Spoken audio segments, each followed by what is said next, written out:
Kailangan na palitan ng kanyang oil seal. Sira na.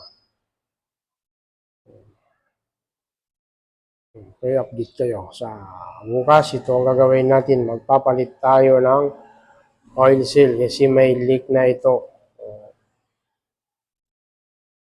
Bukas natin. Kaliwa kanan pag nagpalit. So, ang oil seal po nito, magkakasukat po sila sa Honda Beat, Honda Click.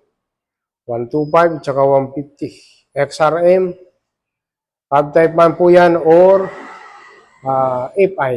Magkaiba man ang kanilang mga code pero yung inside diameter po, parehas po ang sukat ng kanilang mga, isa lang ang sukat. So,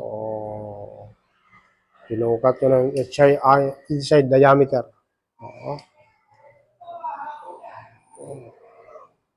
2.6 or 26.0. Yan ang sukat ng kanilang outside diameter ng oil seal. So, ganun din yung outside. Isa lang din ang sukat nito.